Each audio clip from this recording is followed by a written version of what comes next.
What's up, guys? Welcome back to the channel.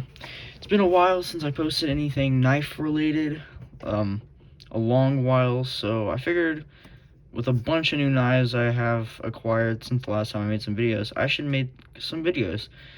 So today I had the lovely idea of a $1 knife versus a $100 knife.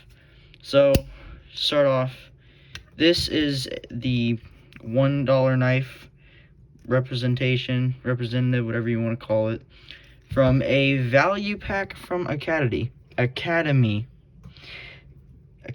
Yeah, anyways, yeah, this knife has a value of about $1.20.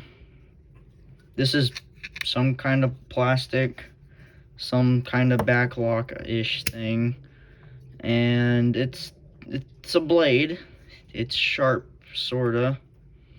But this is a knife. This could use as a knife. I'm sure there's someone that has carried this for a very long time and has never had an issue with it, and props to them. But I mean, yeah, technically there is nothing wrong with this.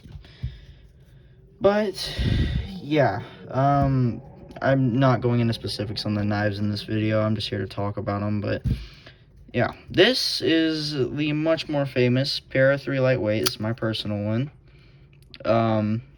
which has an actual specified handle that is FRN. So I never thought I'd be saying this, but this is high quality plastic versus no idea what that is plastic. I'm not really a fan of plastic handles, but these work just because it's a lightweight knife. And this one has an actual blade steel of, where does it say it? There it is, CTS BD1N. And this is a Spyderco, of course. Compression lock, whatever. So, yeah. But the thing that kind of sparked my interest for this is this knife really 100 times more valuable than this knife? Or is it just the price for it? And personally, I don't think that this knife is 100 times more valuable than this knife. Which makes no sense considering the prices of the two. But these are both functional cutting tools. Like, I will not lie, I love this knife. I love it to death, and I carry it all the time, but I mean, this knife can cut, maybe not as well, but it can still cut. There's no problem with it. It's still a functional cutting tool, and it is considerably cheaper, 1/100th of the price, 1% of the price, which then just makes you have to question internally what the value of the item is to you. And for me, I could have this knife and do anything I wanted to do with the knife and honestly be completely fine. I will not lie. There is no reason that I have to have this. This is a very nice cutting tool. Very, very nice cutting tool, but it's not necessary. Whereas, sure, maybe you could say that something slightly nicer, not much more expensive, but something just a little bit more, like this $10 Kershaw Hotwire. Maybe that could be the extent of, you know, what would be the best value for you personally. There's a lot of people that would be great. $10, you're spending 10 times as much money, and you're having actual blade steel. It's 1310WM. Don't know what that is, but it's an actual knife, and it's assisted, and it flips, and it's a liner lock, and it has a pocket clip. Okay, so is it 10 times as valuable? I don't know. You be the judge. And then, is this knife 10 times as valuable as this Kershaw?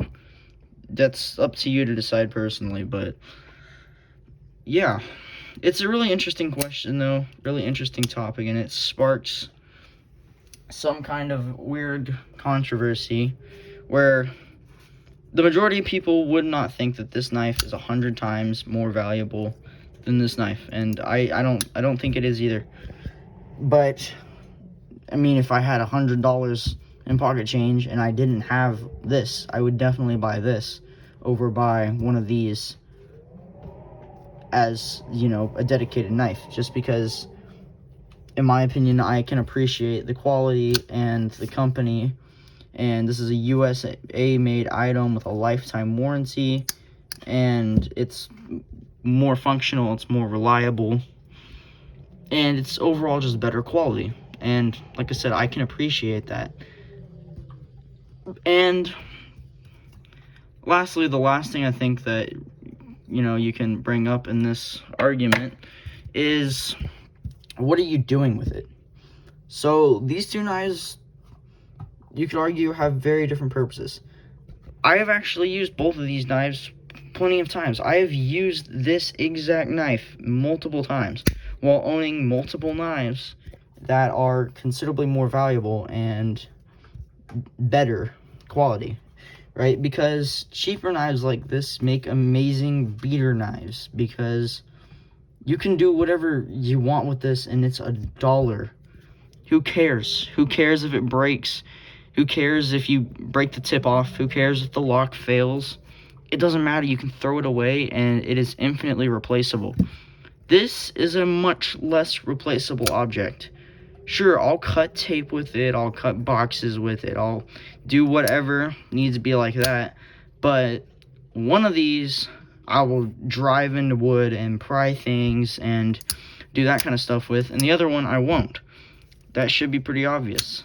It doesn't mean that this is a better tool for it, it just means that the value of this knife relative to the chances of it being damaged just make more sense to use this one over this one.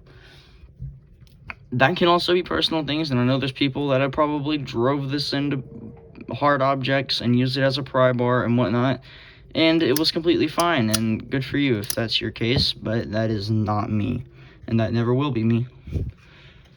Anyways, yeah, this is a just quicker video I wanted to make because I thought it would be kind of a fun topic to just talk about, and put two knives not necessarily head to head, because I do not feel like these knives are competition. I don't feel like they're trying to compete, but yeah, at the same time, I still thought I'd make an interesting video. Y'all have a great rest of your day.